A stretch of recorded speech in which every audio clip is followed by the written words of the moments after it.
गाथा से अर्थ समझने की कोशिश की है। इस परिचर्चा में हमारे साथ में आदरणीय डॉक्टर राकेश कुमार जी जैन जुड़े हुए हैं, जो कि हमारे मूल वक्ता हैं, जो इन सब विषयों पर हमारे को रसास्वादन करा रहे हैं। और साथ ही बहुत सारे अनेक विद्वान जैसे कि शिखर जी अभी जुड़े हुए हैं, जेपी दोषी जी भी जुड़ गए हैं, इसके अलावा रमेश जी भाई साहब भी जुड़ गए हैं, डॉक्टर वीर सागर जी, डॉक्टर मनीष जी आदि अनेक, पंडित अभय कुमार जी शास्त्री आदि अनेक विद्वानों के साथ में हमारी ये चर्चा चल रही है। अब इस चर्चा को थोड़ी सी गति प्रदान करने से पहले मैं डॉक्टर साहब से निवेदन करता हूं कि वे कुछ प्रास्ताविक रखें। समय सार का गाथाबद्ध अध्ययन ये हमारी परिचर्चा का विषय है।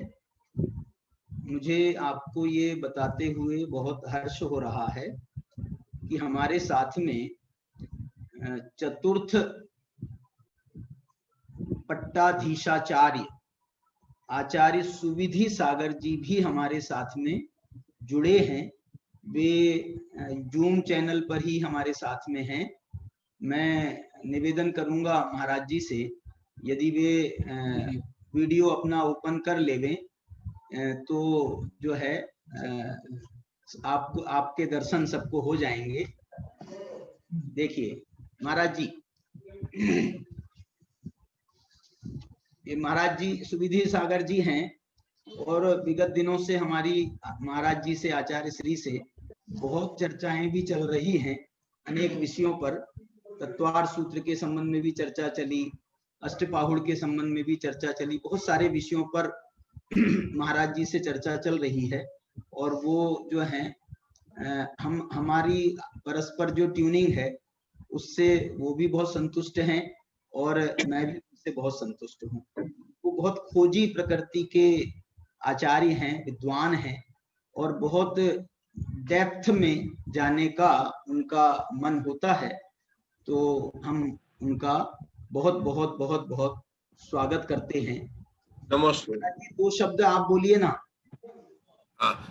नमस्ते महाराज। नमस्ते महाराज जी, बोलिए, दो शब्द आपके सुनना चाहते हैं हम लोग। अच्छा, हाँ महाराज जी का जो है, हाँ ठीक है महाराज जी, ठीक है ठीक है ठीक है। महाराज जी का असल में संध्या काल में मौन हो जाता है, तो इस कारण से वे हमारी चर्चा को सुनेंगे हम सब लोगों की, और कोई उनका यदि विशेष संदेश होगा तो वो हमारे पास में ऑडियो के माध्यम से आ जाएगा, तो हम आपको दूसरे दिन सुना देंगे। चलिए तो अपन आज की चर्चा को प्रारंभ करते हैं। ये जो समय सार है, आचार्य कुंदकुंद भगवान ने इस समय सार की रचना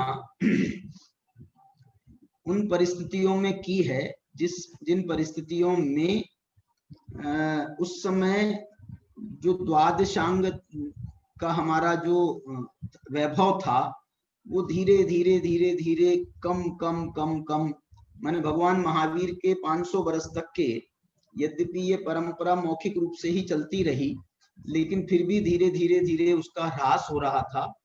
और आचार्य धरसेन ने जिस प्रकार आगम षटखंडागम के माध्यम से आगम ग्रंथ का प्रारंभ किया, मैंने उसकी रचना की, लिपिबद्ध किया उसको, उसी प्रकार से आचार्य कुंद ने एक जो आगम के अलावा आगम का जो सार है, सारभूत है, आगम का जो नेक्स्ट स्टेप है, उस अध्यात्म की स्थापना वो आचार्य कुंद के माध्यम से हुई।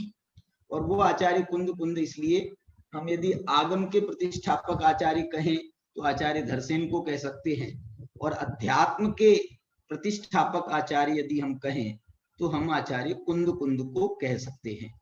तो हम जो आचार्य कुंद ने इस समय पाहुड़ की रचना करी, तो उन्होंने पहले सिद्ध भगवंतों को नमस्कार किया मंगलाचरण स्वरूप में, उसके बाद में उन्होंने प्रतिज्ञा करी या उसका एक नाम निक्षेप से उच्चारण किया, वो छामी समय पाहुड़ा। क्यों? क्योंकि उनकी जो प्रतिज्ञा है वो एक्चुअल प्रतिज्ञा उनकी 5वीं गाथा में बहुत जोरदार तरीके से आई है, इसलिए हम यहाँ पर उसका एक मात्र प्रास्ताविक कह रहे हैं। गोच्छामी समय पाहुड़म के माध्यम से उन्होंने ग्रंथ लिखने की प्रतिज्ञा भी करी। और जो है किसका कहा हुआ कहूंगा, तो जो उन्होंने लिखा ना पाहुड़म केवल शुद्ध केवली भणितम, जो शुद्ध केवलियों के द्वारा कहा गया है उसे मैं कहूंगा। आचार्य कुंद कुंद के साहित्य में जो उनके गुरु के नाम का उल्लेख तो कहीं आता नहीं है, लेकिन उन्होंने अपने गमक गुरु के नाम से रूप में बोध पाहुड़ की अंतिम 2 गाथाओं में 63-64 नंबर की शायद वो गाथाएं हैं। बोध पाहुड़ की अंतिम 2 गाथाओं में उन्होंने आचार्य भद्रबाहु को अपना गुरु के रूप में उनको स्मरण किया है। गमय गुरु, गमक गुरु के नाम से उन्होंने आचार्य भद्रबाहु को कहा और स्वयं को उनके शिष्य के रूप में स्थापित किया। शीसेनय भद्रबाहुस्, मैं भद्रबाहु का शिष्य ये बात कहता हूं। इस प्रकार उन्होंने बोध पाहुड़ में ये बात कही। मैं आपसे ये कहना चाहता हूं, समय पाहुड़ की चर्चा प्रारंभ करी, उनने अपना उद्दिष्ट बताया। दूसरी गाथा में समय के जो है समय किसे कहना, तो उन्होंने जीवो शब्द से प्रारंभ करके उस समय की स्थापना करी। फिर समय को जो है जीव स्वरूप समय की बात करना चाहते, इसमें एक थोड़ा सा स्वरूप का भी फैक्टर आ जाता है। और इसके बाद में उन्होंने समय के 2 भेद बताए, स्वसमय और पर समय। इसके बाद में आचार्य भगवान का तुरंत बाद, मैंने दूसरी गाथा के तुरंत बाद तीसरी गाथा में उनका जैसे उन्होंने वो जो बताए ना 2 भेद, उसका खुद ही निषेध किया और ऐसा कहते हैं कि एयत निश्चय गदो समो सवत्थ सुंदरो लोए।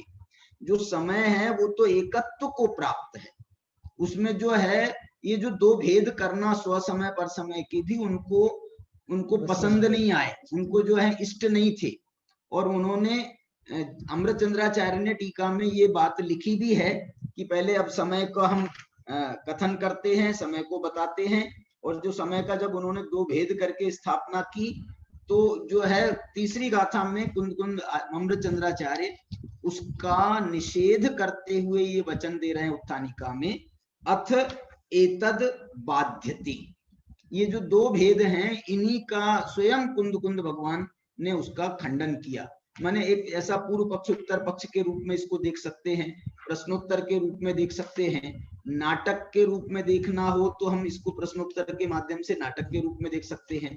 न्याय ग्रंथों की भी एक न्याय शैली की स्थापना भी इसके माध्यम से हम देख सकते हैं आचार्य कुंद कुंद के साहित्य में। तो इस प्रकार से उन्होंने इसका खंडन किया और एकत्व का जो स्थापना करी और एकत्व को कहा कि ये सबसे सुंदर है लोक में, और इसके साथ में जो बंध की कथा की जाए तो वो बंध की कथा भी संवाद पैदा करती है। ये जो 2 भेद खड़े हुए हैं ना, ये बंध कथा से ही पैदा हुए हैं। क्यों? क्योंकि पहले आप बंध से बंधे तो वो जो पर समय हुए, और उसके बाद में बंध से मुक्त हुए तो बंध से पहले बंधे ना, इसलिए तो बंध से मुक्त होने की बात आई। इसलिए स्व समय पर समय ये दोनों जो है ये बंध कथा के ही जनक हैं। मुक्ति भी ये बंध कथा की एक रिवर्स वो है, माने बंध हुआ जीव के साथ में, वो बंध सापेक्ष ही मुक्ति जैन दर्शन में मानी गई। इसलिए जो जीव है अपने मूल स्वरूप से यदि उसको देखे, एकत्व निश्चय गत जो जीव है वो तो वास्तव में ना बंधा हुआ है और ना मुक्त है, क्योंकि बंधा ही नहीं है, इसलिए उसको मुक्त भी होने की क्या जरूरत है।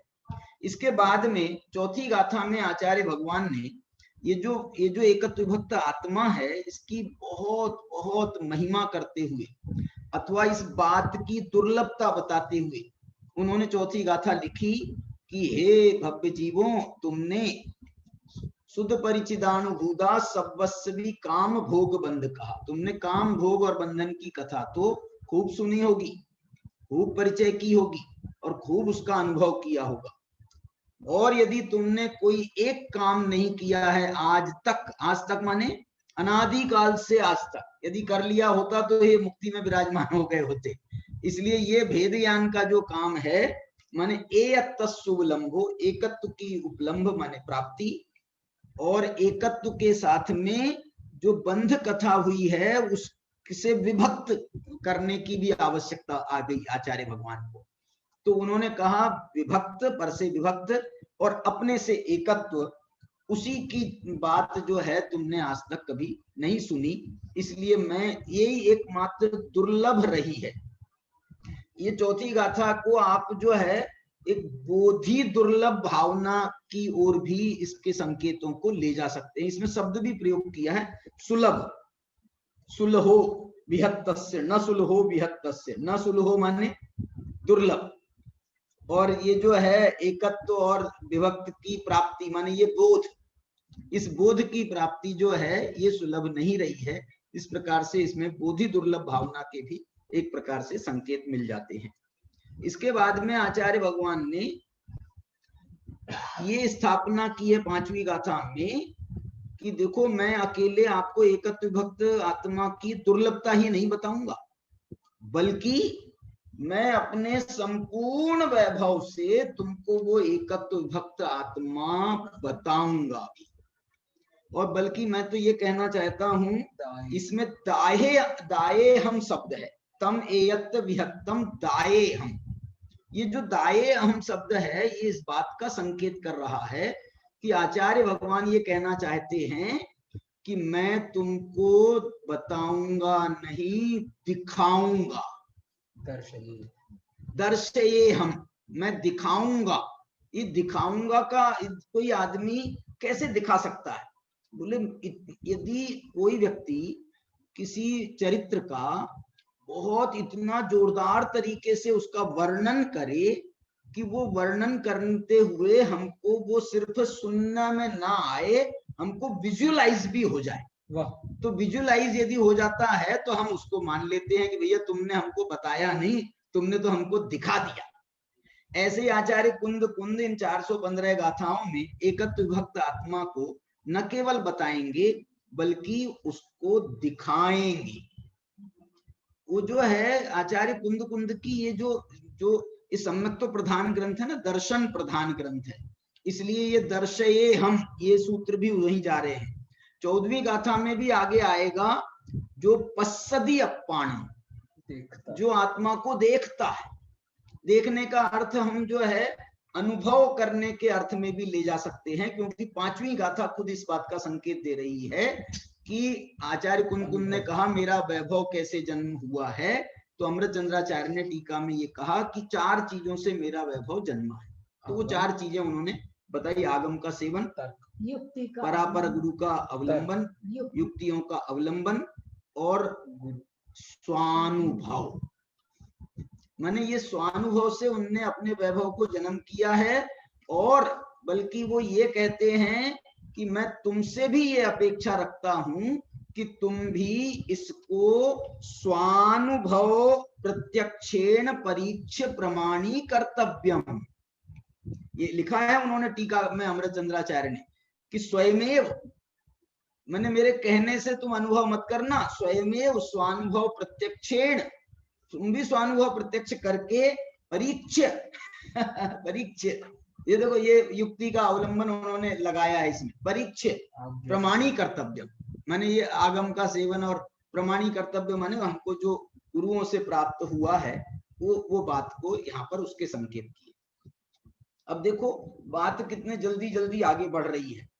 जब उन्होंने कहा कि मैं एकत्व विभक्त आत्मा को बताऊंगा, तो जो शिष्य है वो रुक नहीं पा रहा, वो ये कह रहा है कि फिर बताओ बताओ, बताते क्यों नहीं हो, तुम क्यों समय खराब कर रहे हो हमारा। तो आचार्य कहते हैं सुनो ना थोड़ा तो धीरज रखो। तो छठी गाथा में उन्होंने फिर भगवान आत्मा का वर्णन किया है। ये छठी गाथा, गुरुदेव श्री तो इस छठी गाथा को कहते थे, क्या बोलते थे, ये छठी का लेख है, छठी का लेख। प्रत्येक आत्मा का कहें, प्रत्येक आत्मा की शक्तियों का कहें, शक्ति समान जो भगवान आत्मा है, उस भगवान आत्मा का हर जीव का ये छठी का लेख है, उसके स्वभाव में ये लिखा हुआ है कि वो अपने स्वभाव से न विहोदी अपमत्तो न पमत्तो जान गो दुजो भावो, वो जो है न अप्रमत्त होता है और न प्रमत्त होता है। ये विभक्त कैसा है? एकत्व स्वभाव उसका, जान गो तुझो भाव, उसका ज्ञायक भाव है। एवं भणंति शुद्धम, और ये जो एकत्व विभक्त स्वरूप है आत्मा का, इसी कारण से उसे शुद्ध कहा जाता है। कोई भी चीज जो है जब पर से मिश्रित होती है, विभक्त नहीं होती है, दूसरे से मिश्रित होती है, तो उससे अशुद्धता आती है। और आचार्य कुंद कहें, उन्होंने अशुद्धता एक दूसरी भी मानी है। कौन सी दूसरी अशुद्धता है बताओ? पहली अशुद्धता तो है पर के मिश्रण से, पर के साथ जुड़ने से अशुद्धता आती है। और दूसरी अशुद्धता उन्होंने मानी है कि अपने एकत्व स्वभाव में, उसमें आप दर्शन ज्ञान चारित्र का भी यदि भेद करते हो तो इससे भी अशुद्धता आती है। अमृत चंद्राचार्य ने तो 7वीं गाथा की उत्थानिका ये कह करके लिखी है। क्या लिखा है? दर्शन ज्ञान चारित्र वत्वेन अस्य अशुद्धत्वम इति चेत्,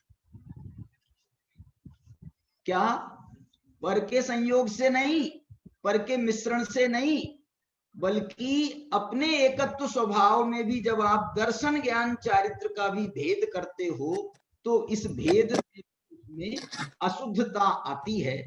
अब ये जो अशुद्धता आई है ना, इस अशुद्धता को दूर करने का क्या उपाय है? तो वो ये उपाय तो उसका यही है कि तुम एकत्व स्वभाव में रहो। चौथा पद जो है छठी गाथा का बहुत प्यारा पद है, एवं भणंति शुद्धम, इस प्रकार उसे शुद्ध कहा जाता है। और चौथा पद कहता है नादो जो ज्ञात वो तो वही है। आचार्य ये कह रहे हैं, कोई इनसे पूछ रहा होगा कि आप हमको कुछ तो बता दो उस आत्मा के बारे में, तो वो उन्होंने व्यवहार बाद में बताया है 7वीं गाथा में। छठी गाथा में तो उन्होंने ये कह दिया कि भाई इसे नहीं बताया जा सकता है, इसे तो सिर्फ अनुभव किया जा सकता है। जो ज्ञात वो तो वही है, जो हमने अनुभव किया है, जो हमने जाना है, वो तो जो है कथन में नहीं आ सकता, हम नहीं बता सकते, नहीं बता सकते। ये कह करके मानो उन्होंने छठी गाथा में तो निषेध किया है बताने से, लेकिन फिर जब बहुत पीछे पड़ गए हम कि भले भैया भले ही अशुद्धता आती हो तो अब थोड़ी देर के लिए आ जाने दो आप हमको, लेकिन बताओगे नहीं तो हम तो कुछ भी नहीं समझेंगे, हम तो ऐसे ही चले जाएंगे। अनादिकाल से कोई मिला नहीं बताने वाला, कहें अनादिकाल से समझा नहीं, अब आपने समझा है और आप बता नहीं रहे हो, और आप कह रहे हो कि आप बताते नहीं, बता नहीं सकते, अनिर्वचनीय है, अवक्तव्य है। तो ये जो है, ये बात तो कुछ जो है गले नहीं उतरी। तो वो इसी कारण से इस समय सार में प्रधानता से निश्चय और व्यवहार नयों का प्रयोग किया गया। जो बात उनको सत्यार्थ रूप से स्थापित करना था उसे तो उन्होंने निश्चय से कहा, और जिसे उन्हें असत्यार्थ रूप से अथवा हस्तावलंबन रूप से, हंत हस्तावलंब, ये कलश आने वाला है इसके आगे, क्या बोल रहे हैं कि व्यवहरण नयस्याद यद्यपि प्राक्पदव्याम निहित तदानाम हंत हस्तावलंब। ये व्यवहार नय जो है हस्तावलंबन के स्थान पर है, इसलिए इसका जो है हमको समझना रहता है, तो इसका प्रयोग तो करना पड़ता है। लेकिन इन गाथाओं में 7 से लेकर के आप 12 नंबर की गाथा तक के ये 6 गाथाओं का एक समझ लो समूह है कि जिसमें वो निश्चय व्यवहार नयों के संबंध में अपनी विशेष टिप्पणी कर रहे हैं, उसका स्वरूप बता रहे हैं कि व्यवहार नय की क्या आवश्यकता है ये बता रहे हैं, और ये व्यवहार नय किस प्रकार अनुसरण करने योग्य नहीं है ये भी बता रहे हैं। 8वीं गाथा जिस पर हम चलने वाले हैं, अभी मैं आपको एक बार 7वीं गाथा में तो उन्होंने ये व्यवहार न्याय का बताया, व्यवहारेण वदिस सदी नानिस चरित्र दंसनम नाणम, ये उनने व्यवहार न्याय बताया कि ये देखो भैया तुम बहुत पूछ रहे हो आत्मा के बारे में, तो आत्मा उसे कहते हैं कि जिसमें दर्शन हो, ज्ञान हो, चारित्र हो। देखो यहाँ पर चारित्र को पहले कहा, दर्शन को उसके बाद कहा, ज्ञान को उसके बाद कहा। मैंने एक ऐसा लगता है कि जैसे आत्मा को प्राप्त करने का सर्वोपरि मार्ग तो चारित्र में है, दूसरे नंबर पर श्रद्धान में है, क्योंकि श्रद्धान के बिना चारित्र नहीं होगा, तीसरे नंबर पर ज्ञान में है, उनने ज्ञान को तीसरे नंबर पे रखा है। यही क्रम दूसरी गाथा में, और दूसरी गाथा में भी यही क्रम वो है ना, जीवो चरित्र दंसन नाणठिदो, दूसरी गाथा में भी यही क्रम है। इसलिए हम ये नहीं कह सकते हैं सर्वथा कि भैया वो क्रम दर्शन ज्ञान चारित्र का जो है ना क्रम तो दर्शन ज्ञान चारित्र है, लेकिन आचार्यों ने कभी ऐसा कह दिया, छंदानुरोध से ऐसा कर दिया, वो अपने स्थान पर वो भी सही है, लेकिन हमको जो आचार्य ने प्रयोग किए हैं, जो क्रम का प्रयोग किया, उस क्रम पर भी हमको थोड़ा ध्यान देने की आवश्यकता तो है। यदि उसका कोई विशेष अर्थ निकल सकता है तो हमको उसको निकालना भी चाहिए। तो चलिए, तो उन्होंने यहाँ व्यवहार ने ऐसे तो कह दिया ज्ञानी के माने, यहाँ ज्ञानी का अर्थ ज्ञानी नहीं है, ज्ञानी का अर्थ जो है ज्ञानवान आत्मा है। और यदि आप ज्ञानी करना चाहो तो हम ये भी कह सकते हैं कि भैया ज्ञानी माने सम्यक ज्ञानी, सम्यक दृष्टि। तो सम्यक दृष्टि कैसा होता है बताओ, निश्चय से सम्यक दृष्टि कैसा होता है? तो निश्चय से जैसे आत्मा के संबंध में कहा था ना, जो ज्ञात वो तो वही है, तो ऐसे ही निश्चय से सम्यक दृष्टि भी, जो सम्यक दृष्टि होता है वो सम्यक दृष्टि होता है। हम उसका जो है परिचय जो है विस्तार से देंगे भी ना, तो उसका परिचय पूरा नहीं होगा, अशुद्धता रह जाएगी, अपूर्णता रह जाएगी उसमें। जैसे आत्मा के 3 गुण कहे आपने, तो 3 गुण वाला ही आत्मा है क्या? आत्मा तो अनंत गुणों वाला है, लेकिन 3 गुण बता करके हमने उसका एक परिचय कराया है, लेकिन ये कोई संपूर्ण परिचय नहीं है। संपूर्णता में तो हम उसको अवक्तव्य, अनिर्वचनीय कह करके ही बल्कि उसकी संपूर्णता को उजागर करते हैं कि भाई वो तो नहीं बताया जा सकता है। ये भी ये इस अर्थ में भी है ना कि हमने आपको व्यवहार से बता दिया दर्शन ज्ञान चारित्र वाला, और आप जो है बस दर्शन ज्ञान चारित्र आपने समझ लिया और आप संतुष्ट हो गए कि आत्मा इतना ही है, तो ये गलत हो जाएगा। इसलिए वो आत्मा को दर्शन ज्ञान चारित्र वाला भी नहीं कह रहे हैं, क्योंकि इसमें अपूर्णता है। आत्मा को जो है, कोई करोड़पति आदमी रहे, उसको यदि आप लखपति भी कहते हो तो उसको गाली है। वो लखपति नहीं है क्या? जिसके पास में करोड़ है उसके पास में लाख नहीं है क्या? हैं लाख, लेकिन आप उसको लखपति कहते हो तो उसको गाली लगती है। मनोज जी बैठे हैं हमारे उसको लगता है कि भैया तुम हमारी तुम कितनी भद्द कर रहे हो यार तो ऐसे आत्मा के संबंध में भी, ऐसे ज्ञानियों के संबंध में, उनके पास ज्ञानियों की दृष्टि से हम कहें तो ज्ञानियों के पास भी इतने गुण हैं, इतने गुण हैं। 3 गुण तो आपको बता दिए। अब इन 3 गुणों का विस्तार करने जाए ना तो सम्यक दर्शन अकेले का 8 गुणों के रूप में विस्तार हो जाता है। सम्यक ज्ञान के भी 8 अंग बता करके उसके 8 गुण माने जा सकते हैं। चारित्र के 13 भेद माने जा सकते हैं, तप के 12 भेद माने जा सकते हैं, वीर्य के और प्रकार से 5 भेद भी माने गए हैं। तो मैं ये कहना चाहता हूं, ऐसे जो है ना वो आत्मा के गुणों का बहुत विस्तार है, ज्ञानियों में भी घटित हो जाएगी बात। इसलिए ज्ञानियों का भी निश्चय से वर्णन नहीं किया जा सकता है, और व्यवहार से हम सम्यक दर्शन ज्ञान चारित्र के रूप में ज्ञानियों का भी वर्णन करते हैं। तो इस अपेक्षा से जो कल वीर सागर जी कह रहे थे इसको पर्याय में घटाएं तो कैसे घटेगा, तो पर्याय में भी ऐसे घट सकता है। लेकिन यहाँ पर भी आचार्य दूसरी लाइन में कह रहे हैं, उनने देखो कितने कठोर शब्दों में कहें अथवा इतनी स्पष्टता के साथ में वो कह रहे हैं, आत्मा न विनाणम न चरितम न दंसनम जानगो शुद्ध। वो आत्मा ज्ञान नहीं है, दर्शन चारित्र नहीं है, दर्शन नहीं है। देखो ऐसा कह करके भेदों का निषेध किया है, और भेदों का निषेध करके कहा वो तो एक अभेद ज्ञायक शुद्ध है। ज्ञायक कह करके उसका परिचय दिया, और ये भेदों का निषेध करके शुद्धता बताई। ये जो भेद कहे ना दर्शन ज्ञान चारित्र के, ये इनसे अशुद्धता बताई थी। टीकाकार ने बताया था अशुद्धता आ रही है दर्शन ज्ञान चारित्रवत्वेन अशुद्धत्वम, तो इसका निषेध करके उन्होंने शुद्धता की स्थापना की। नवीनानम न चरितम न दंसनम जाणगो शुद्धो, वो ज्ञायक शुद्ध है, ऐसा कह करके उन्होंने ये 7वीं गाथा हुई। तो ये मैंने तो भूमिका बनाई है। हाँ बोलिए। हाँ सोनू जी बोलिए।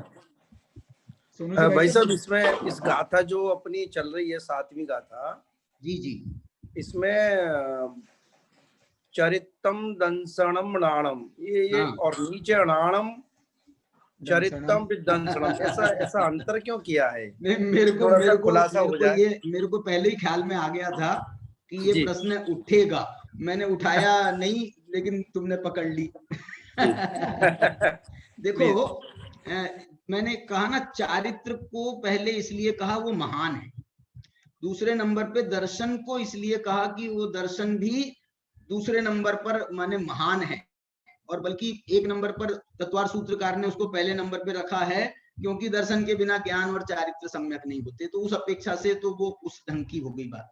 ज्ञान जो है ना भाई साहब, ये ज्ञान सामान्य है, प्रत्येक जीव के पास में ज्ञान है, इसलिए जो है ना, और ज्ञान जो है क्षोभसम ज्ञान के रूप में, ज्ञान तो मिथ्या दृष्टि के पास में भी, मिथ्या दृष्टि के बाद में सम्यक दर्शन नहीं है, सम्यक चारित्र नहीं है, लेकिन ज्ञान, इसलिए। और ये ज्ञान जो है ये जीव का उपयोग लक्षण वाला है, इसलिए उन्होंने पहले विशेषों का कथन करके फिर सामान्य का किया। लेकिन जब निषेध करने गए तो उन्होंने पहले तो ज्ञान का किया और फिर उन्होंने चारित्र का किया, फिर दर्शन का किया। यहाँ पर तो मुझे जो है ये जरूर लगता है कि यहाँ पर जो है क्रम जो है, अपन पढ़ के देखें नवीनानम न दंसनम न चरितम जान गो शुद्धो, इसमें थोड़ा सा नहीं बैठ रहा है वो। फिर जैसे यहाँ पर न चरितम कहा है ना, तो यहाँ दंसन अकेला कहना पड़ेगा। ये दंसनम में 5 वर्ण हो रहे हैं, वो क्या बोलते हैं उसको आप, 5, और चरितम में हो रहे हैं, किसमें? चरितम में भी 5 हो रहे हैं, चरितम में भी 5 हो रहे, लेकिन पढ़ने में नहीं आ रहा है। देखो नवीनानम न चरितम, अब इसकी जगह दर्शन पढ़े, नवीनानम न दंसनम न चरितम जान गो। वो जो है ना फ्लो नहीं बन रहा है, और दर्शन पहले पढ़े तो हो सकता है ये कारण हो। और दर्शन पहले पढ़े तो क्या बोल रहे? दर्शन पहले दंसनम न चरितम जाने, वो तो और गड़बड़ हो जाएगा, वो तो बहुत गड़बड़ हो जाएगा बराबर। इसलिए ठीक है, अब जो है मेरे पास में जितना जवाब था ना वो मैंने दिया है, और नहीं तो अपन विशेष ज्ञानियों से पूछेंगे, महाराज जी कल बता सकते हैं आपको कल। चलिए अब हम चल रहे हैं 8वीं गाथा पर, चलें। और कोई इस संबंध में चर्चा करना चाहता हो तो थोड़ा कर सकते हैं। वीर सागर जी भाई साहब भी हैं अभी दिखे थे, हैं वीर सागर जी भाई साहब भी हैं, वो यदि वीर सागर जी हैं। डॉक्टर साहब कुछ बोलिए। मैं तो ये कहना चाहता हूँ जी सर, कि ये जो क्रम है ना, इसमें कौन बड़ा है कौन छोटा है, इस पर हमको नहीं सोचना चाहिए बिल्कुल भी। हमको ये समझना चाहिए कि मुख्य गौण वस्तु नहीं होते हैं, बराबर वचन में होते हैं जी। ये तो मौके की नजाकत को देख करके कभी किसको तीनों ही प्रधान है और कभी भी किसी को। और ये जो क्रम बदला है ना, इसमें से अगर कुछ निकालना हो तो हमें यही निकालना चाहिए कि जो लोग क्रम को लेकर के लड़ाई कर रहे हैं, हाँ जी, इनके क्रम को लेकर बड़ा संघर्ष है, जबरदस्त। अच्छा, दार्शनिकों में बहुत संघर्ष चलता है कि कौन प्रधान है, कौन प्रधान है। तो कुंद आचार्य मानो ये संदेश देना चाहते हैं कि सब बराबर है, कैसे भी क्रम रख लो, कोई फर्क नहीं पड़ता। नहीं, ऐसा भी कह सकते हैं ना, प्रसंग के अनुसार उस क्रम में परिवर्तन किया जा सकता है। हाँ, ये तो वो कह सकते हैं। इसलिए तो वो विवक्षा कभी कोई अजायब मुख्य हो जाए, कभी कोई मुख्य हो जाए, इसलिए तो इसमें ज्यादा बराबर है। यहाँ पर प्रसंग क्या है? यहाँ पर तो प्रसंग है छंदानुरोध। यहाँ केवल छंद की वजह से ऐसा हुआ है। ठीक है। भाई साहब, मेरा इसमें इतना प्रश्न था कि छंदानुरोध यदि इसका प्रसंग बने तो फिर ये तो मात्राओं के हिसाब से निर्णय होगा ना। 12 मात्राएं यदि पहले पाद में आ जाएंगी या तीसरे पाद में आ जाएंगी तो बाकी की आगे हो जाएंगी। नहीं, तो अकेले 12-15 का नियम नहीं है। उसमें ये भी नियम है कि अमुक 5वां वर्ण रस होना, ये वाला दीर्घ होना, वो ये भी नियम है। केवल है इतना सा ये तो अपन मोटा मोटा जानते हैं। अनुष्टुप में हमने मोटा मोटा जान रखा है, आर्या में हमने मोटा मोटा जान रखा है कि इतने वर्ण होते हैं, लेकिन उसमें ये भी लिखा है कि कौन सा पंचमम लघु सर्वत्र, षष्ठमम गुरु दी।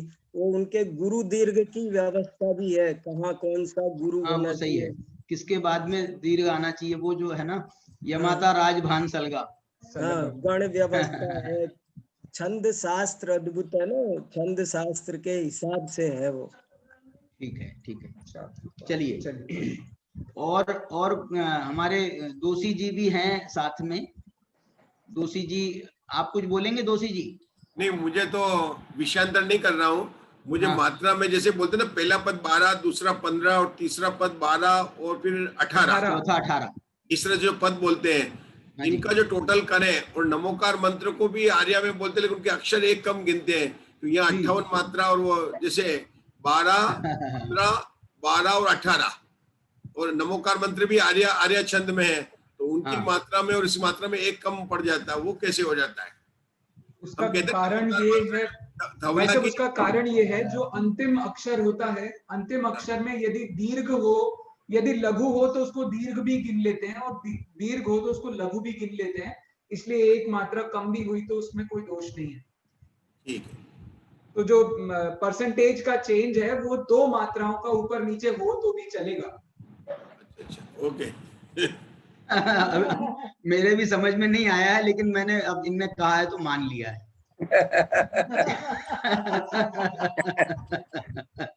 जैसे आपने माना ना, वैसे मैंने भी मान लिया। गाथा नंबर 8 में कल प्रमाण में। चलिए अपन 8वीं गाथा पर चलते हैं। ये जो 8वीं गाथा है, ये हर गाथा को आपको उसकी पहली गाथा में उसके रेफरेंस को खोजना चाहिए। अब 7वीं गाथा में जब उन्होंने व्यवहार न का ये नवीनानम न चरितम न दंसनम ऐसा कह करके उन्होंने व्यवहार न का निषेध किया है। व्यवहार न की स्थापना 7वीं गाथा की पहली पंक्ति में, दूसरी पंक्ति में व्यवहार का निषेध किया है। अब वो आचार्य, अब 8वीं गाथा में शिष्य ने सीधा पूछ लिया कि भाई ये जो है ना, जब व्यवहार न को कहने से अशुद्धता आती है, व्यवहार न के माध्यम से अशुद्धता आती है, भेद होता है, अशुद्धता आती है, तो आप फिर व्यवहार न का प्रयोग ही क्यों करते हो? तरही परमार्थ एव एको वक्तव्य इति चेत, तो फिर परमार्थ ही एक कहना चाहिए। तो अब वो व्यवहार की उपयोगिता यहाँ पर आचार्य खुद स्थापित करने वाले हैं। ये 8वीं गाथा में, 9वीं गाथा में, 10वीं गाथा में, 3 गाथाओं में व्यवहार की स्थापना आएगी। 11वीं गाथा में फिर वो व्यवहार का निश्चय का जो निषेधक पक्ष है वो फिर आ जाएगा, व्यवहारो अभूदत्तो कह करके। फिर 12वीं गाथा में उस व्यवहार की पुनः स्थापना करेंगे आचार्य। इसलिए जो है मैं ये कहना चाहता हूँ, देखो यदि ये व्यवहार को ना माना जाए तो एक तो ये बात जो आचार्य कह रहे हैं कि हमको समझ में ही नहीं आएगा, फिर उसके बिना तो वो तीर्थ की परंपरा ही लुप्त हो जाएगी। 12वीं गाथा में कहा ना, यदि जय जिणमयम पवज्जह तामा व्यवहार निश्चयो मुयः एकेन बिना छिज्जई तीर्थम अन्येन उन तच्चम। व्यवहार के बिना तीर्थ का लोप हो जाएगा, निश्चय के बिना कर्म का। तत्व का लोप हो जाएगा, ऐसा जो उन्होंने कहा है। तो उस बात को उन्होंने खुद टीका में इस गाथा को रेफरेंस में लिया है, 12वीं गाथा की टीका में। तो इसको यह कह करके उन्होंने उस व्यवहार की स्थापना भी करी है। उस व्यवहार के बिना, मैं तो ये कह रहा हूँ ना, मोक्ष मार्ग में कदम कदम पर हमको वो व्यवहार भी माने हस्तावलंबन, माने उसका हमको अवलंबन लेना पड़ेगा। अब लेना पड़ेगा तो ले लेना, उसका अवलंबन ले लेना, लेकिन उसको ही धर्म मत मान लेना। अंगीकार, टोडरमल जी के शब्दों में कहे ना, तो टोडरमल जी ने मोक्षमार्ग प्रकाशक के 252 नंबर के पेज पर उन्होंने एक बहुत बढ़िया प्रश्न पूछा है और पूरे पेज में उसका उत्तर दिया गया है। उन्होंने प्रश्न पूछा है कि निश्चय को अंगीकार करने के लिए व्यवहार द्वारा उपदेश देते हैं। निश्चय को अंगीकार करने के लिए व्यवहार द्वारा उपदेश देते हैं, और परंतु व्यवहार ने है सो अंगीकार करने योग्य नहीं है। ये जो शब्द हैं, यही शब्द मैं आपको इसकी टीका में भी बताना चाहता हूँ। 8वीं गाथा की आप जो है टीका का अंतिम वचन देखिए। व्यवहार नयो नाम इति वचनाद, इति वचनाद व्यवहार नयो नानुसर्तव्य। इस वचन से व्यवहार ने अनुसरण करने योग्य नहीं है, ये बात उन्होंने कहा। फिर बाद में 9वीं गाथा में फिर ये कह रहे हैं कि व्यवहारस्य प्रतिपादकत्वम इति, कथम व्यवहारस्य प्रतिपादकत्वम इति। फिर जब आप निषेध करने, उसका अंगीकार करने योग्य नहीं है कह रहे हो, तो उसका व्यवहार का प्रतिपादक पना क्या है? तो उसके लिए उन्होंने श्रुतकेवली का उदाहरण देकर के निश्चय व्यवहार की बड़ी सुंदर संधि का उन्होंने प्रयोग किया। फिर 11वीं गाथा में फिर उन्होंने कहा कि इस प्रकार से जब तुम कह रहे हो व्यवहार का प्रतिपादकत्व क्या है, 9वीं 10वीं में कहा, 11वीं में कह रहे हैं व्यवहार ने कुतो नानुसर्तव्य और ये व्यवहार ने किस प्रकार से अनुसरण करने योग्य नहीं है। क्यों अनुसरण करने योग्य नहीं, उसका जवाब दिया है उन्होंने। आएगी 11वीं गाथा, मैं अभी भी बता देता हूँ, थोड़ा संकेत कर देता हूँ। भूदत्थमस्सिदो खलु सम्मादिट्ठी हवदि, क्योंकि भूतार्थ निश्चय के आश्रय लेने से ही अस्सिदो, उसके आश्रय लेने से ही जीव सम्यक दृष्टि होता है। खलु, ये खलु निश्चय ने के लिए है।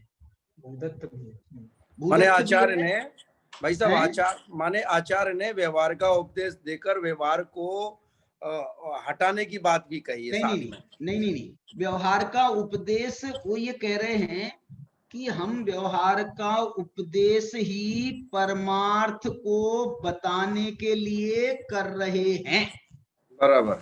माने वो व्यवहार, माने वो हमारा एक आवश्यकता बन गई थी उस समय। यदि हम उसको ना बताते तो हमको तो तीर्थ ही पता, हमको पता ही नहीं चलता क्या है क्या नहीं है, देशना लब्धि नहीं मिलती भाई साहब। इसलिए जो है ये व्यवहार ने की ये उपयोगिता है, लेकिन कहीं हम उस व्यवहार में ही फिर उलझ के ना रह जाएं। फिर हमको पुरुषार्थ सिद्धि उपाय की भी उन श्लोकों को याद करना पड़ेगा कि क्या उनने कहा था ना, माणवक एव सिंहो कि व्यवहार में निश्चयताम याति। उनके तो जिनने माणवक का, हमने तुमको उदाहरण दे करके समझाया कि माणवक के समान सिद्ध वो सिंह होता है, और यदि तुमने माणवक को ही सिंह मान लिया तो फिर जो है तुमको वो कोई मतलब बताने का कोई सार्थकता नहीं हुई। और व्यवहार में वो निश्चयताम याति, तो फिर तो तेरे जो है माणवक को ही तूने सिंह मान लिया, इसी प्रकार से तूने व्यवहार को ही निश्चय मान लिया। देखो, दर्शन ज्ञान चारित्र से हमने आत्मा को समझाया, और यदि तुमने सिर्फ दर्शन ज्ञान चारित्र को ही आत्मा का स्वरूप मान लिया तो आत्मा में वो सुख शक्ति का क्या होगा, फिर आत्मा में वीर्य शक्ति का क्या होगा? ये आत्मा के नहीं है क्या? ये जो 47 शक्तियां आचार्य अमृतचंद्र देव ने बताई है, जीवत्व, चिति, दृषि, ज्ञान, सुख, वीर्य, प्रभुत्व, विभुत्व, सर्वदर्शित्व, सर्वज्ञत्व, स्वच्छत्व, प्रकाश तो ये जो शक्तियां बताई हैं, ये कोई और किसी की चर्चा है क्या? आत्मा में तो दर्शन ज्ञान चारित्र थे। तो ये व्यवहार ने को उस समय एहसास होता है कि अरे यार हाँ, बात तो सही है, कि मैंने तो बस 3 बता करके रह गया था।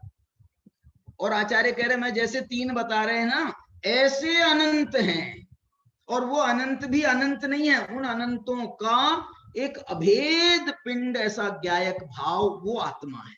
ये सब जो है निश्चय व्यवहार की बड़ी सुंदर संधि है। आचार्य जो देव जो हैं, इसलिए तो उसकी स्थापना कर रहे। ये 7वीं गाथा ने स्थापना करी, 8वीं गाथा ने स्थापना करी, 9वीं 10वीं गाथा में उसका उदाहरण दिया उन्होंने।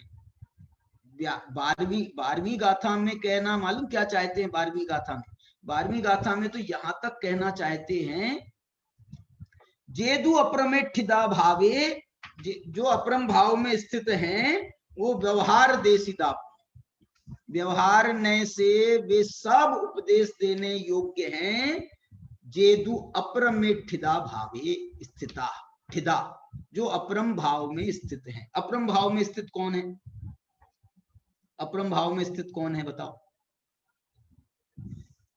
बोले साहब ये तो बात, अपरम भाव में स्थित कौन है, इसका जवाब सापेक्ष है।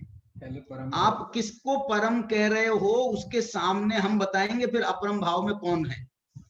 यदि आप सिद्ध भगवान को कहोगे कि वो परम भाव में स्थित हैं, तो हम अरहंतों को भी कहेंगे कि ये अपरम भाव में स्थित है। वाह, बहुत बढ़िया। अरहंतों को भी कहेंगे कि अपरम भाव में स्थित है। यदि आप अरहंत केवली हैं, वीतराग हैं, वो परम भाव में स्थित हैं, ऐसा कहोगे, तो हम 12वें गुणस्थान वर्तियों को भी कहेंगे ये अपरम भाव में स्थित है। ये तो छद्मस्त है। 12वें गुणस्थान चारित्र भले ही यथाख्यात हो गया, लेकिन अभी ज्ञान तो अभी इनका अल्पज्ञ है, ज्ञान तो इनका क्षोभसम है, ये अभी अपरम भाव है।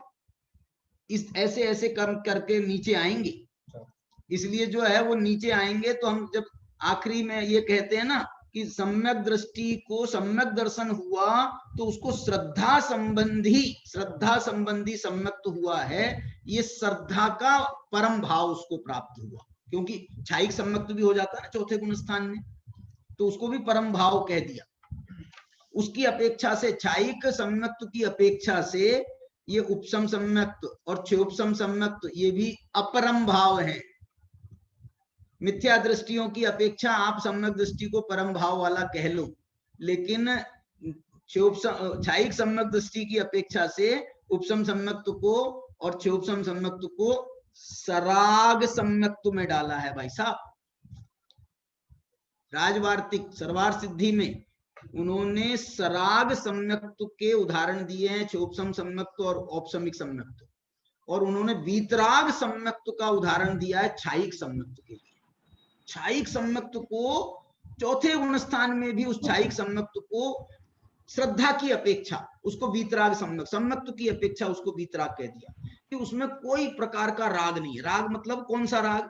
चारित्र मोह का राग नहीं, दर्शन मोह संबंधी राग, उसको कोई राग नहीं है। उसकी 3 प्रकृतियां होती हैं दर्शन मोहिनी की, वो संपूर्णतः उसकी नष्ट हो गई है। ऐसा कह करके उसको वीतराग सम्यक्त में स्थापित किया है, छायिक सम्यक्त। तो ऐसी जो है ये विवक्षाएं हैं। तो अब हम जो हैं एक बार गाथाओं के आधार पर इसके थोड़े शब्दों पर अपन ध्यान देते हैं। अब संयम जी आपको गाथाएं सुनाएंगे। दूसरे और तीसरे गुणस्थान में भी घटा सकते हैं। हाँ, बहुत दृष्ट मार्गी कहेंगे उसको। दूसरे तीसरे गुणस्थान को दृष्ट मार्गी और पहले वाले को अपरम भाव कहेंगे। परम भाव तीन है ना, दर्शन मोहिनी की 3 प्रकृतियां हैं। एक मिथ्यात्व, दूसरी सम्यक मिथ्यात्व और तीसरी है सम्यक प्रकृति। 4थे गुणस्थान को अपरम भाव क्षोभसम सम्यक्त को इसीलिए तो कहा था क्योंकि उसको जो है सम्यक प्रकृति का उदय है। फिर यहाँ पर उसी अपेक्षा से उसका समल तत्वार सिद्धांत भी कहा गया। तीसरे गुणस्थान में यद्यपि उसके जो है मिथ्यात्व नहीं है, लेकिन अभी सम्यक मिथ्यात्व है, उससे अनंत में भाग है। अनंत में भाग अनुभाग उसका माना गया है, अनंतवां भाग मिथ्यात्व से। इसलिए मिथ्या दृष्टि को यदि हम अपरम भाव कहें तो तीसरे गुणस्थान वर्ती को हम परम भाव कह सकते हैं। दूसरे गुणस्थान में सासादन गुणस्थान को भी उन्होंने परम भाव इस अपेक्षा से कहा, परम भाव कहें जिन संज्ञा है, जिन संज्ञा दी है जयसेन आचार्य ने। दूसरे गुणस्थान से जिन संज्ञा मिल जाती है वो जिन इसलिए कहे गए कि इनके भले ही अनंतानुबंधी का उदय आ गया हो, लेकिन इनके मिथ्यात्व का उदय नहीं है, मिथ्यात्व का उदय नहीं है। इस कारण से उनको भी जिन कहा। ये भी जीता है, इन्होंने भी जीता, वाह, इन्होंने भी जीता है। ऐसे जिन संज्ञा दूसरे से 12वें गुण स्थान तक के मानी गई है। चलिए, तो हम जो है अब 8वीं गाथा से 12वीं गाथा धवला में जो शब्द प्रयोग किया है वो दृष्ट मार्गी किया। धवला में काला नियोग में 5वीं पुस्तक में है, दूसरे तीसरे दृष्ट मार्गी, मार्ग को देख के आए हैं, रिटर्न, अमेरिका रिटर्न, दृष्ट मार्गी शब्द प्रयोग किया है मूल आचार्यों ने। क्या शब्द, कौन सी पुस्तक में? और काला नियोग में। मैं उसका जिरोक्स आपको भेज दूंगा, मैंने बड़ा पक्का याद है मुझे। दृष्ट मार्गी, बहुत बढ़िया। दृष्ट मार्गी माने जिन्होंने मार्ग देख लिया है। वो तो सादी मिथ्या दृष्टि है ना, सादी मिथ्या दृष्टियों को भी दृष्ट मार्गी कह दो साहब। सम्यक तो रिटर्न। बहुत सुंदर, बहुत सुंदर, बहुत बढ़िया, बहुत बढ़िया। हाँ जी, अच्छा, 8वीं गाथा का हम सभी मिलकर के यहाँ से पाठ कर रहे हैं। फिर पंडित जी साहब उसके शब्दों पर हमें और विशेष व्याख्यान देंगे। जहन विसक मणज्जो अणज भासम तह व्यवहारेण बिना परमध्युपदेशन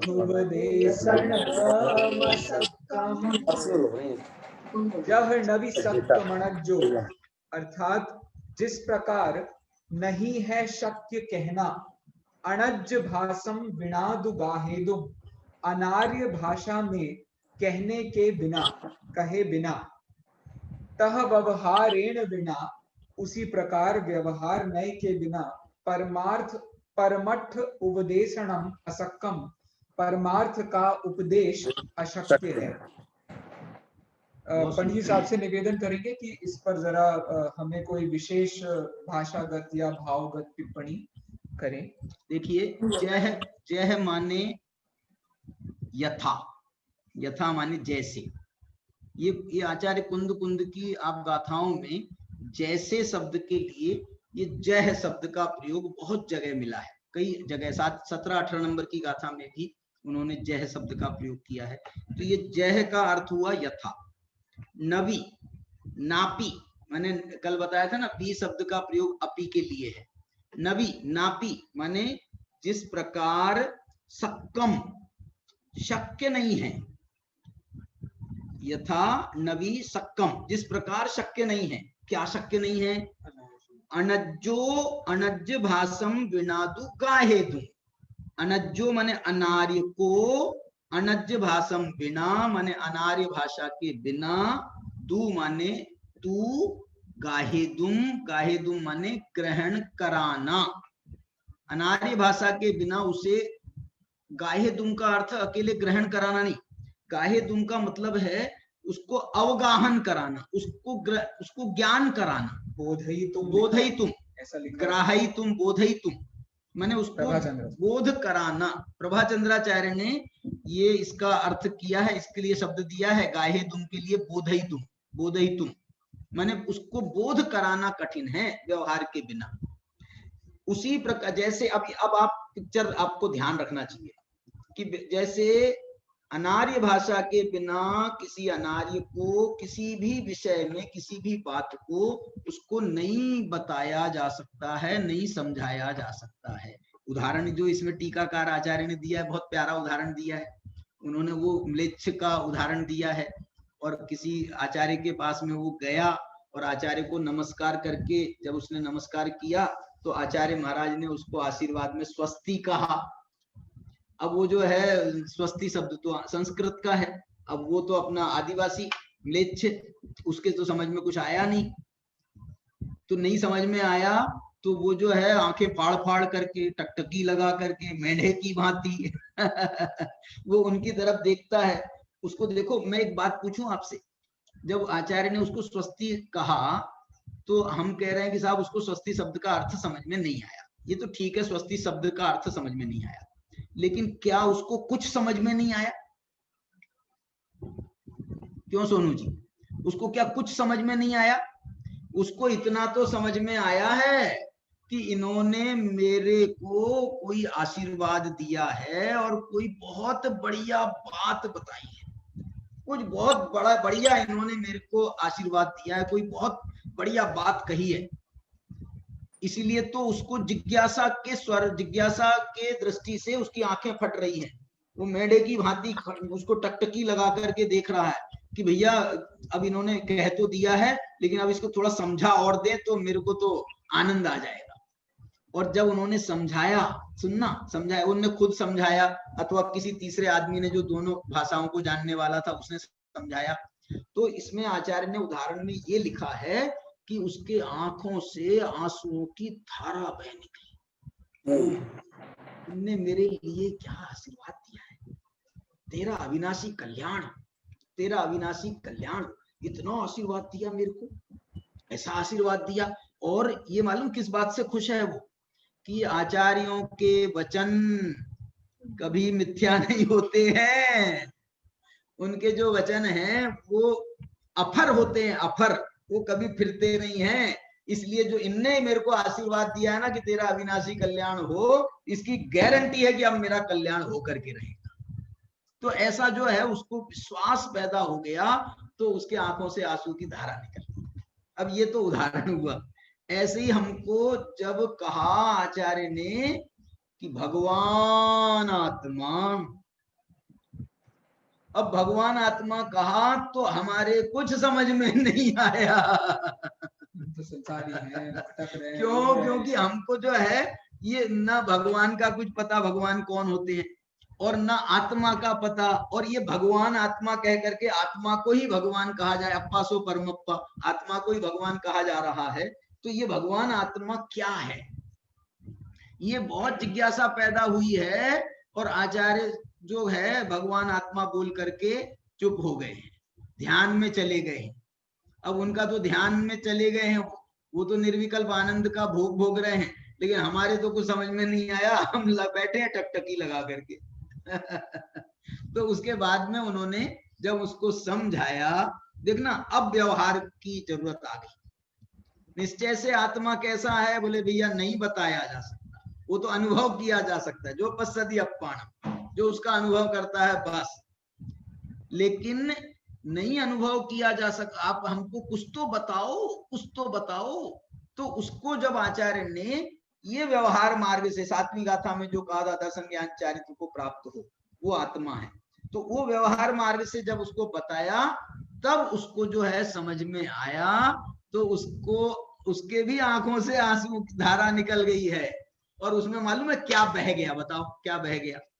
जब उसको समझ में आ गया ना, तो उसका अनादि का जो मिथ्यात्व है, वो अनादि का मिथ्यात्व पूरा का पूरा धुल गया उसके आंसुओं से। तो ऐसा जो है ये 8वीं गाथा बहुत प्यारी गाथा है। माने ये समय सार का एक प्रकार से समय सार का पहला उदाहरण है। कुंद कुंद भगवान का ये पहला उदाहरण है, और इतना फेमस हुआ है। टोडरमल जी ने मोक्षमा प्रकाशक के इस प्रकरण में ये 8वीं गाथा को ही जब उनसे ये पूछा ना, तो टोडरमल जी ने मालूम क्या जवाब दिया, बोले ऐसा ही प्रश्न समय सार में भी पूछा है, और आचार्य ने उत्तर देते हुए ये कहा है। तो क्या कहा है, तो उन्होंने 8वीं गाथा का रेफरेंस दे दिया। ये पूरा यही शब्द है उनके, कि यही प्रश्न समय सार में भी उठा है कि व्यवहार नय की क्या आवश्यकता है।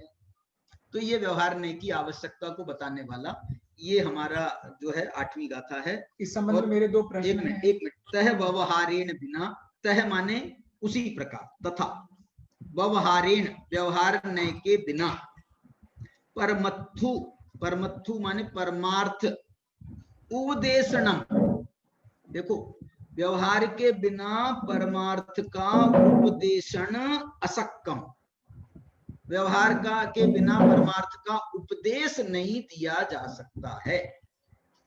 ऐसा कह करके उन्होंने व्यवहार की आवश्यकता कहें उपयोगिता यहाँ पर समझाई है। और उसके बाद में फिर जो है अब 9वीं 10वीं गाथा में वो आचार्य से फिर से प्रश्न पूछने वाला है कि हम माने इससे ये समझ में नहीं आता कि निश्चय को समझाने के लिए व्यवहार एक कमजोरी सा है, निश्चय को समझाने के लिए व्यवहार का सहारा लेना पड़ रहा है, तो निश्चय इतना कमजोर है। नहीं, निश्चय कमजोर नहीं है, ये जो है ना हमारा जो है समझ कमजोर है। हमारी समझ कमजोर है कि उसके हमें निश्चय से समझ में नहीं आएगा डायरेक्ट। हाँ हाँ, बहुत बढ़िया, बहुत बढ़िया। चलिए इस संबंध में एक प्रश्न है। यहाँ पर उन्होंने परमार्थ शब्द का प्रयोग किया है, तो ये परमार्थ ही निश्चय नय है या निश्चय नय अलग है, और ये परमार्थ नय एक अलग किस्म का नय है? नहीं, इसमें जो है ना ये जो निश्चय नय है इसके जो वही। है ना जोड़ी से है, जैसे व्यवहार निश्चय ये जोड़ी से है, इसी की जो है ना अनेक प्रकार से जोड़ियां भूतार्थ अभूतार्थ के रूप से भी जुड़ जाती हैं, परमार्थ अपरमार्थ के रूप से जुड़ जाती हैं, सत्यार्थ असत्यार्थ के रूप से जुड़ जाती हैं। एक जोड़ी और जुड़ जाती है समय सार में, और क्या नाम प्रवचन सार में भी शुद्ध नय अशुद्ध नय के नाम से भी इसका प्रयोग होता है। आज जो अपना चल रहा था ना सुबह, इसमें शुद्ध नय अशुद्ध नय के माध्यम से भी ये व्यवहार निश्चय को कहा जाता है। और एक बात बताऊं मैं आपको, यहाँ पर परमार्थ कहा शब्द और उपदेशन शब्द है। ये उपदेशन शब्द भी जो है ये नय का प्रतीक है। परमार्थ नय का कथन नहीं किया जा सकता। परमार्थ नय अशक्कम, परमार्थ को बताना, परमार्थ का कथन करना अशक्य है। तो इस प्रकार से उन्होंने कोई इसमें देखिए, मैं कहता हूं कि उन्होंने व्यवहार ने निश्चय व्यवहार में से व्यवहार ने शब्द लिया। अब यहाँ पर ये परमार्थ का तो निश्चय कहना था ना उनको, तो वो निश्चय ही कहना चाहते, क्योंकि जोड़ी तो व्यवहार निश्चय की है, तो इसलिए व्यवहार के सामने वो निश्चय को ही कहना चाहते हैं। लेकिन यहाँ पर वो परमार्थ नहीं, परमार्थ जो है अल्टीमेट निश्चय जो है उसको वैसा कुछ वो भी बताने का देखिए, मेरा उसमें मैं ये कहता हूँ अल्टीमेट निश्चय तक भी जो जाया जाता है ना, उसके लिए भी एक प्रक्रिया होती है। व्यवहार जो है अनेक प्रकार के जैसे कहे गए हैं, ऐसे ही निश्चय भी अनेक प्रकार के बने जाते हैं। समय सार का निश्चय व्यवहार तो ऐसा कहा गया है, जिसको बनारसी दास जी ने लिखा है कि जेई जेई साधक हैं तेई तेई बाधक हैं, बाकी राग द्वेष की कथा। हम जो अभी व्यवहार के सामने, हम जैसे असद्भूत व्यवहार के सामने हम जब सद्भूत व्यवहार को बताते हैं, तो ये सद्भूत व्यवहार एक प्रकार का निश्चय है। फिर असद्भूत व्यवहार में से भी वो उसका व्यवहारीकरण जो है वो हमको ठीक नहीं लग रहा है, तो उसके लिए फिर हम निश्चय अभेद में ले जाते हैं। तो ये जो असद्भूत से सद्भूत में गए, फिर सद्भूत से फिर हम निश्चय में गए, माने उसको अभेद में गए, भेद से अभेद में गए, उपचार से अनुपचार में गए। ऐसे बहुत सारे शब्द हैं ना, तो उन सब का जो है उपचार से अनुपचार, असद्भूत से सद्भूत, व्यवहार से निश्चय, ये जो है ये लेकिन ये जो साधक है उसका कोई बाधक नहीं है क्या? ये जो साधक यहाँ बताया जा रहा है, अंतिम साधक, इसका कोई बाधक नहीं है। इसलिए परमार्थ शब्द ये इसलिए भी पूछा जा रहा है प्रश्न, क्योंकि पीछे जब बंध अधिकार की बात आई, वहां पर उन्होंने आयु बंध को कहा निश्चय, और अन्य प्रकार से जो बंध हो रहा है उन सबको आयु के संबंध में उसको व्यवहार रखा। प्रवचन सार में भी द्रव्य कर्म भाव कर्म दोनों को साथ में निश्चय बताया, अन्य द्रव्यों की अपेक्षा से उसको भी व्यवहार बताया। तो देखो नहीं, मैं कहना ये चाह रहा हूँ, आप ये कह सकते हो कि छठी गाथा से बात शुरू हुई थी, तो छठी गाथा में जिस परमार्थ की बात की गई है आप उसको अल्टीमेट कह सकते हो। सातवीं गाथा में ज्ञाय को शुद्धा नविदंसनम न दंसनम न नानम न दंसनम न चरितम, ऐसा कह करके भी उन्होंने अल्टीमेट की बात की थी, अपन कह सकते हैं। लेकिन मैं तो ये कहना चाहता हूँ, ये जो गाथा है ये यहाँ पर इस रेफरेंस में तो आई है, लेकिन आपको जो है इसको सभी रेफरेंसेस में भी आप व्यवहार निश्चय को यदि आप समझोगे ना, तो जो अशुद्ध निश्चय ने भी अशुद्ध निश्चय ने भी शुद्ध निश्चय ने, बल्कि एक देश शुद्ध निश्चय ने, एक देश शुद्ध निश्चय ने के सामने वो अशुद्ध निश्चय ने भी व्यवहार हो जाता है। शुद्ध निश्चय ने के सामने वो एक देश शुद्ध निश्चय ने व्यवहार हो जाता है, परम शुद्ध निश्चय ने के सामने शुद्ध निश्चय ने व्यवहार हो जाता है। इसलिए जो है उसको हम इस ढंग से भी समझ सकते हैं, यहाँ प्रकरण के हिसाब से अल्टीमेट की बात भी कर सकते हैं। और एक बात ये भी कह सकते हैं, परमार्थ शब्द जो है वो अपने आप में परम अर्थ, परम भाव, जो 12वीं गाथा में परम भाव पर ले जाना चाहते हैं, तो उसमें वो उसको समझ सकते हैं, कोई दिक्कत नहीं। हाँ जी, शिखर जी, भाई साहब कुछ कहना चाह रहे हैं? हाँ, मैं ये कहना चाह रहा था कि यहाँ जो परमार्थ शब्द है वो निश्चय नए माने एक तो निश्चय नए जो कथन रूप या ज्ञान रूप जो नए है वो, और एक उसकी विषय वस्तु, तो यहाँ वो निश्चय नए की विषय वस्तु के रूप में ये परमार्थ सुन ये बात सही बोल रहे हो आप। परमार्थ शब्द तो विषय वस्तु का ही प्रतीक है, लेकिन उपदेशन शब्द लगाया ना, तो ये उपदेशन जो है इसमें आप उसको नए को गर्भित कर सकते हो, उपदेशन में नए को गर्भित कर सकते हो। तो वो निश्चय नए का नाम निश्चय नए पढ़ा इसलिए है ना कि वो निश्चय को बताने वाला है, वो परमार्थ को बताने वाला है। परमार्थ वाच्य है और निश्चय नए उसका वाचक है। परमार्थ वाच्य है और उसका निश्चय नए जो है या परमार्थ नए जो है वो उसका वाचक है। एक और संक्षिप्त प्रश्न ले लेते हैं, फिर आज की चर्चा यहीं विराम करेंगे हम।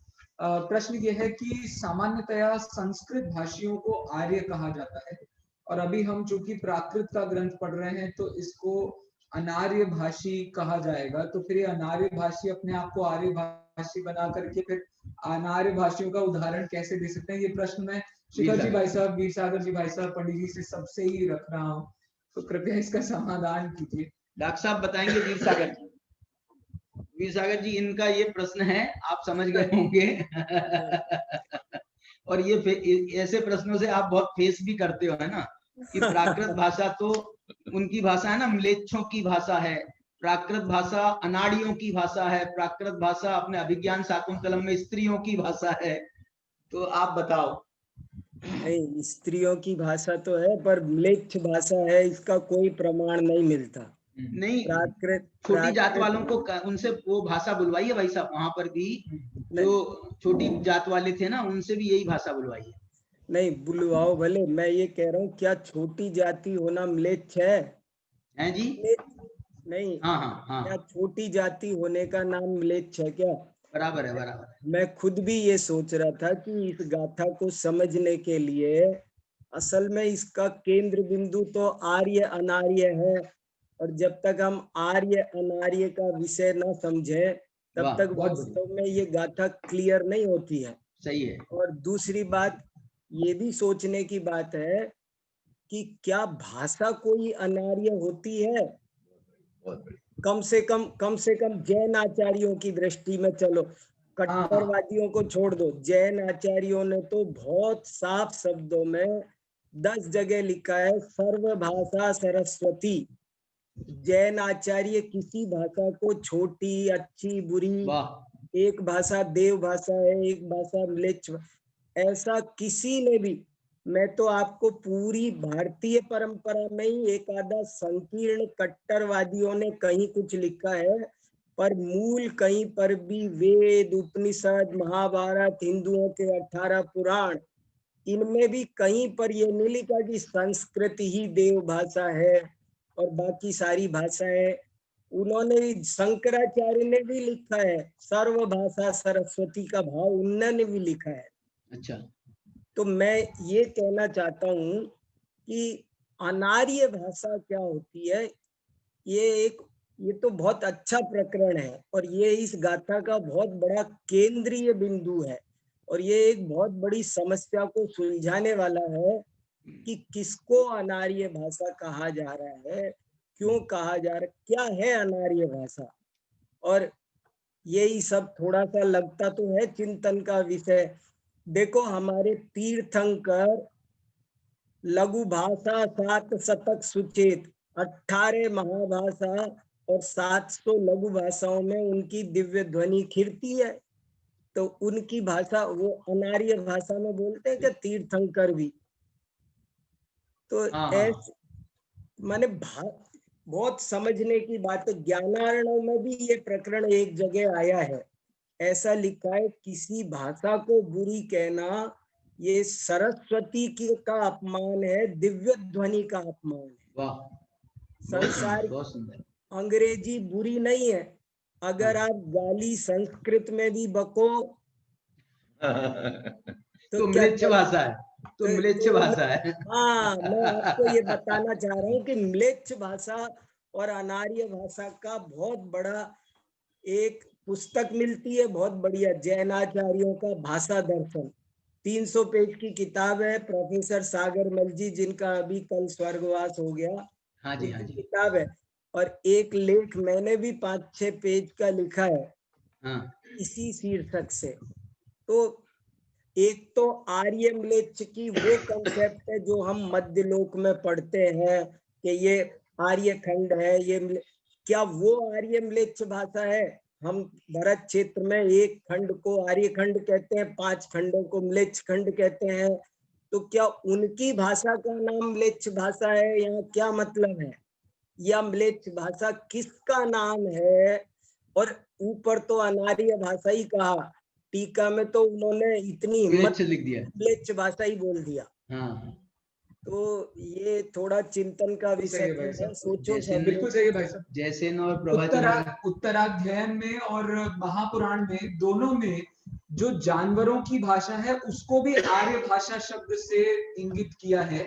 अच्छा, उत्तराध्यायन में भी और महापुराण में भी अर्धमागधी में जो अर्ध है उसमें उन्होंने जानवरों की भाषा भी ली और उसको भी उन्होंने आर्य से इंगित किया। ये छांदस बढ़िया। और आर्य भाषा के भेदों की अपेक्षा। नहीं, बहुत बढ़िया, ये मेरी बात का समर्थन हो गया। मनुष्यों की सारी भाषाएं आर्य भाषाएं हैं। मैंने नहीं ऐसा भाई साहब ऐसा कह देना, जो जिस भाषा का ज्ञाता नहीं है वो हाँ। उस भाषा संबंधी अनार्य है। बिल्कुल सही है। जो जिस भाषा का ज्ञाता है वो आर्य है, उसमें निष्णात है, और जो जिसका ज्ञाता नहीं है वो उस मामले में अनार्य है, अनिष्णात है। ये भी हो सकता है, पर ये भी बहुत उपयुक्त नहीं जान पड़ेगा। अच्छा, ये भी बहुत उपयुक्त नहीं जान पड़ेगा, क्योंकि वो फिर अनार्य और म्लेच्छ जैसे शब्दों का प्रयोग करना ठीक नहीं है। वो उस भाषा से अनभिज्ञ है, इतना ही कहना काफी था। माने अनभिज्ञ होना अलग बात है, और अनार्य होना, अनार्य को, व्यक्ति को भी अनार्य लिख दिया कि अनार्य को अनार्य भाषा के बिना गोत्री नहीं, वो तो ऐसा हो गया ना भाई साहब, जो आर्य नहीं है वो सब अनार्य है। अनार्य का मतलब आर्य नहीं है इसलिए अनार्य है, ज्ञानी नहीं है इसलिए अज्ञानी है, जीव नहीं है इसलिए अजीव है, तो अब जैन नहीं है इसलिए अजैन है। तो अब आर्य स्पष्ट होना पड़ेगा। फिर आर्य क्या है और कौन अनार्य? मैं आर्य हूँ कि आप आर्य हो, मैं अनार्य हूँ कि आप अनार्य हो, तो एक दूसरे की बात नहीं, जो जिसकी बात नहीं समझे, जो नहीं समझे वो अनार्य है। अच्छा, वो भी ऐसा होगा कि एक विषय में मैं समझूंगा, एक विषय में आप समझोगे। हाँ, बस ऐसे ही होगा, ऐसा हो सकता है कि आप कर्णान योग के विशेषज्ञ हो, मैं प्रथमा योग। भाई साहब ये जो गाथा है ना अपनी 8वीं गाथा, हाँ संजय जी, 8वीं गाथा जो है ना, वो 8वीं गाथा के रेफरेंस में तो वो निश्चय का प्रतिपादक है व्यवहार। और जिस प्रकार से उनने कहा कि भैया जो जिस भाषा में कहा जाए वो भाषा को यदि आप नहीं जानते हो तो आपको वो बात का पता नहीं चलेगा, वो विषय का पता नहीं चलेगा। तो ये यहाँ तो इतने ही रेफरेंस में है। हाँ, तो इतने ही रेफरेंस में है ना यार। नहीं, ये अर्थ तो ये बैठ रहा है कि हाँ। ये इसका सीधा सा अर्थ इतना सा है कि जो जिस भाषा को जानता हो उसे उस भाषा में समझाना। हालांकि अभी इसमें एक प्रश्न ये भी पैदा होता है, क्या भाषा का सहारा लेना जरूरी? भाषा के बिना बताया नहीं जा सकता, बिना भाषा के सम्यक की प्राप्ति नहीं होती। शेर को क्या ऐसे हुई थी, गौतम स्वामी को कैसे हुई थी? केवल मानस स्तंभ देख के हुई थी, जिन मुद्रा देख के ही हो रही है, उपदेश की जरूरत ही नहीं पड़ी। ना अनार्य भाषा का उपदेश दिया, ना आर्य भाषा, मतलब अशक्य जैसे दुशक्य शब्द का इस्तेमाल नहीं किया, कठिन नहीं कहा, असंभव कहा कि उस भाषा के बिना वो असंभव ही है। नहीं, और ये भी उदाहरण है वास्तव में। तो वो जो समझाना चाह रहे हैं कि परमार्थ का जो स्वरूप है वो आपको तब तक समझ में नहीं आएगा जब तक वो कोई बताए नहीं। मतलब यहाँ तो आर्य अनार्य का सवाल नहीं है, बोलने पर ही प्रश्न खड़ा हो गया। तो व्यवहार ने का हमने प्रयोग ही इसलिए किया है क्योंकि हमको निश्चय कुछ भी समझ में नहीं आया। इसलिए जो है हमको ये व्यवहार का प्रयोग, माने यहाँ तो भाषा तो वो तो एक उदाहरण है, लेकिन यहाँ तो कहना व्यवहार की आवश्यकता ही उस निश्चय के लिए इस रूप में है। अभी जो परम भाव अपरम भाव के संबंध में एक प्रश्न आया है अपने उसमें YouTube पे आया है, तो उसकी चर्चा अपनी अभी 9वीं 10वीं 11वीं 12वीं गाथा में होगी, तो 12वीं गाथा में अपन कहेंगे। ठीक है। नहीं, अपरम भाव का अर्थ तो ये है कि जो उत्कृष्ट भाव है वो परम भाव है, और उसके नीचे के जितने भी भाव हैं वो सब अपरम भाव कहलाते हैं। मतलब वो आप 12वीं गाथा देखोगे तो उसमें क्या लिखा है, कल तक आ जाएगी बात हाँ, इस विषय में। और जो उत्कृष्ट भाव का अनुभव नहीं करते हैं उनके लिए अपरम भाव में रह करके व्यवहार की उनको जरूरत बताई है। चलिए अपन आज की चर्चा को यहीं पर विराम देते हैं। हम अपने साथ में प्रदीप जी झांझरी भी हैं आज, मैं उनसे 2 मिनट में उनका एक मंतव्य लेना चाहता हूं। प्रदीप जी झांझरी।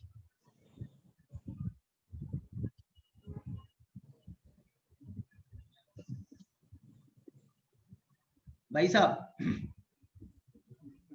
चलिए प्रदीप जी शायद, हाँ, आइए बोलिए भाई साहब। हाँ जी भाई साहब, आपका म्यूटेड बंद हो गया।